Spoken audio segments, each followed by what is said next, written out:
Hey there! We are going to pick up with The Wild Robot. Here we go. Chapter 9, The Mountain. Roz was now stomping her way up the mountain. Dense forests and rocky outcrops forced the robot to zig and zag on the backtrack. But after a long hour of steady hiking, she arrived at a craggy mountain peak. Grasses and flowers and shrubs sprouted from every pocket of the soil, but there were no trees at the tops. Roz was safe from those annoying pine cones. She dusted herself off and then carefully climbed up to the leaning slab of stone, to the very highest point of the entire mountain. The robot slowly turned her head completely around. She saw the ocean stretched to the horizon in every direction, and in that moment, Roz learned that you and I have known since the beginning of this story. In a moment, Roz finally realized that she was alone on this island. Roz looked down and surveyed the land. Staring from the sandy southern point, the island grew wider and greener and hillier until it finally jutted upon the rocky cone of the mountain. In some places, the mountain fell away, leaving sheer cliffs. The water rushed off one meadow in the center of the island. The river flowed past wildflowers and ponds and boulders and then disappeared into the forest. Blurry shapes suddenly cut through the robot's vision. She refocused her eyes and saw vultures circling above the foothills, and then she noticed lizards warming themselves in the distant rock. A badger peeked out from a berry bush. A moose waded through the stream. A flock of sparrows turned in a perfect unison above the trees. The island was teeming with life, and now it had a new kind of life, a strange kind of life, an artificial life. Chapter 10, The Reminder. I should remind you, reader, that Roz had no idea how she had come to be on this island. She didn't know how she'd been built in a factory and how she'd been stored in a warehouse before crossing an ocean on a cargo ship. She didn't know that the hurricane had struck the ship and left her crate floating on the waves for days until it finally washed ashore. She didn't know that she'd been accidentally activated by those curious sea otters. As the robot looked out at the island, it never occurred to her that she might not belong here. As far as Roz knew, she was home. Chapter 11, The Robot Sleeps. Roz stood on the peak and watched the sun sink behind the ocean. She watched the shadows slowly spread out over the island and up the mountainside. She watched the stars come out one by one until the sky was filled with a million points of light. It was the first night of the robot's life. She activated her headlights, and suddenly bright shafts of light were beaming out from her eyes and illuminating the whole mountaintop. Too bright, so she dimmed them. And then she turned them off and sat in the darkness and listened to the chorus of nighttime chirps.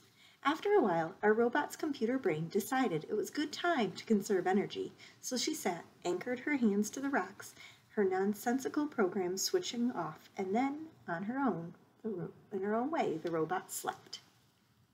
Chapter 12, The Storm. Roz felt safe up in the mountaintop, so she slept next few days and nights perched to the peak. But everything changed one afternoon when a low-flying cloud crept up the mountaintop and Roz found herself surrounded by white. When the world faded back into view, she noticed more clouds floating past the island, and then she heard a deep rumble behind her. A robot turned her head around and saw that the sky was filled with swirling wall of darkness. Light flickered here and there, more deep rumbles. As the storm was approaching, and it wasn't just any storm, it was as fierce as the one that she had sent the cargo ship to the ocean floor. The wind picked up, and the first drops of rain tapped against the robot. It was time to go. Roz unclamped her hands and began sliding down from the peak. Hot sparks flew from her body when it scraped against the leaning slab of stone. As soon as her feet hit the soil, she was off and running. The rain fell harder, the wind blew faster, the lightning flashed brighter, the thunder cracked louder, and so much rainwater was falling, and rushing rivers runoff started springing up everywhere. Roz splashed down from the mountain, screeching through the gloom of any kind of shelter. But she should have watched where she was going. Her heavy feet slipped and tripped, and she tumbled right into the mudslide. Our robot was helpless. The river of mud whisked her downhill, slamming her into rocks and dragging her through the bushes and sweeping her straight toward the cliff. Mud was pouring off the cliff like a waterfall. Roz frantically clawed her way through, grasping for anything she could hold on to, but the flow only carried her faster toward the edge, and just as she was about to plunge over the side, she came to a hard, sudden stop. Mud surged around her, spraying her in the face and pinning her against some solid thing. She blindly felt her hands and recognized the thick roots of a trunk of the pine tree. In an instant, she was pulling herself up into the branches. The tree wind whipped around the mountainside, and Roz finally heard a familiar thunk, the pine cones pelting her body. But she didn't mind them. She was just happy to be safe from the mud flow. The robot locked her arms and legs around the tree and waited for the storm to blow over. Chapter 13. The Aftermath. Daybreak, and the storm had passed, but the sounds of water were everywhere. The air was filled with droplet sounds of the mountain runoff and slushing sounds of the flooded streams, and it came a very different sound. It was a clanging made of the robot's slips on wet rock. There were quite a few changes that morning. As Roz worked her way down the hill, she scanned the aftermath of the storm.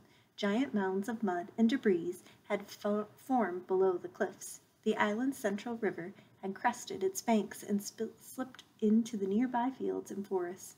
Some trees had been uprooted, others were submerged, and their upper branches barely poking the floodwaters, their lower branches swarming with fish instead of with birds. After such a storm, you might expect to see animal corpses scattered throughout the devastation, but the animals seemed to have survived just fine. Somehow they had known the storm was coming, and they had found shelter long before it rolled in. Lowland creatures, who had sought refuge on higher ground, were waiting patiently for their water to recede. Deer were wading through the flooded fields. Beavers were busy collecting a trove of fallen branches. Geese honked in the sky, and before splashing down on the water section in the forest. Clearly, the animals were the experts of survival. Clearly, the robot was not. Roz was crusted with might and grit, so she gave herself another good cleaning, but only revealed her dents and scratches. They were starting to really add up. She hardly resembled the perfect robot who had appeared on the shore a week earlier. The wilderness was taking a toll on poor Roz, so she felt something like relief when she spotted a quiet hole on the side of the mountain. It looked like a safe place for a robot. She stomped across the hillside and up the cave, and she never stopped to wonder what might be lurking within. The bears. Roz stomped into the cave, and then she stomped right back out. "Please, stay away," said the robot to the two bears, who were now nipping at her heels. As you can see, when Roz stomped into the cave, she accidentally woke the brother and sister bear up from their morning nap, which is never a good idea. And to make matters worse, bears have an instinct that drives them to attack when a creature runs away, especially a creature running in a mysterious sparkling monster. So the startled bears watched Roz stomping out of her cave. They never really had a choice at all. They simply had to take up the chase. Roz tried her best to outrun the bears. She leaped over the rocks and rove through the trees and stomped across the mountainside at full speed. But the bears were young and strong and fast, and the robot still had so much to learn about moving through the wilderness. She never saw the tree root. One moment she was stomping along, and the next she was flying through the air and stumbling down onto a rotten log. Clumps of soft wood stuck to her side as she stood and faced her attackers. Wouldn't you be afraid if two bears were charging towards you? Of course you would. Everyone would. Even the robot felt something like fear. Roz was programmed to take care of herself. She was programmed to stay alive. As a robot watched those bears charging towards her, she knew her life was in serious danger. The bears stumbled and slammed into Roz, knocking her against the trunk of the towering tree, and the one bear drove at her legs, and the other clawed at her chest. If a robot had swung her fists or kicked her feet, she would have scared them off. One good bop in the nose could have sent them running, but the robot's programming would not allow her to be violent. Clearly, Roz was not designed to fight bears. Powerful jaws chomped her arms. Sharp claws thrashed her face. A massive head rammed her chest. "Please stay away," said the robot. "Roar," said the sister bear. "Grrr," said the brother bear. And then the bears went in for the kill. But the robot had vanished. Chapter 15. The Escape. Using all the strength in her legs, Roz jumped straight up, high into the air, and landed on a tree branch overhead. The tree shook with a slight weight of her robot, and then thunk, 2 pine cones bounced off Roz. A moment later, thunk, thunk, the same pine cones bounced off the bears below. The bears grunted with annoyance, and this gave Roz an idea. The robot's programming stopped her from being violent, but nothing stopped her from being annoying. So Roz plucked pine cones from nearby branches and lobbed them at the bears. Thunk, thunk, thunk, thunk, thunk. Each pine cone bounced off the target with annoyingly accuracy and whipped the young bears into a frenzy. "Roar," said the sister bear. "Grrr," said the brother bear. "I do not understand you bears," said the robot. Roz was about to unload a whole armful of annoying pine cones when in the distant roar echoed through the forest. Back at the cave, the mother bear was calling for these two, and she did not sound happy. The young bears looked at each other. They knew that they were in trouble. But before lumbering home, they glared up at Roz and snorted one last time. More than anything, they wanted to kill that robot. Chapter 16. Pine Tree. Roz was in no hurry to leave the tree. She stayed on her branch long after the bears had gone, enjoying some peace and looking herself over. In addition to the bite marks and the claw marks, the robot was covered in dirt, which of course meant it was time for another cleaning. She was making good progress when she felt something sticky on her arm. The problem with staying in a pine cone tree is eventually the tree's sticky resin finds you. If it always does, and if it found Roz, the robot scrubbed and scraped the resin, and soon her fingers were completely coated in the sticky stuff. Then, when it was all over her arms and legs and her torso, the things were about to get even messier. A robin swooped into the tree and began screeching and fluttering around Roz. The birds had recently finished building herself a new nest. It was a little work of art and a delicate basket woven from grass and twigs and feathers, and it was right above the robot's head. "Screech, swish," said the robin. "I do not understand you, Robin," said the robot.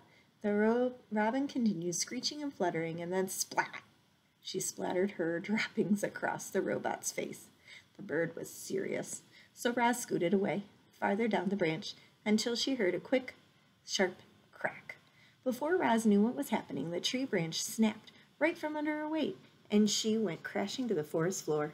She hit the ground hard and lay there as the broken branches and pine cones and needles showered down on top of her. Then there was another splat, and then a quiet return to the forest. Chapter 17. A camouflaged insect. Roz was a mess. She lay under the tree, covered in a heap of broken branches and pine cones and needles. She still hadn't removed the sticky resin from her bird droppings. She was about to get up and give herself a rigorous cleaning when she noticed a particular twig. The twig was moving. It was crawling along on one of the broken branches on the ground, and with a gentle touch, the robot picked up the twig. "Hello, stick insect. My name is Roz. You are very well camouflaged." The stick's insect body was long and thin. It had been the same shape and color and markings as a real twig. It had looked very closely. You might just see 2 tiny eyes and tiny spindly antennae. The insect didn't make a sound, and it sat perfectly still as a robot. The two of them sat still and silent and stared at each other for a while. "Thank you, stick insect," said Roz. She placed him back on where she found him. "You have taught me an important lesson. I can see how camouflage helps you survive. Perhaps it can help me to survive also."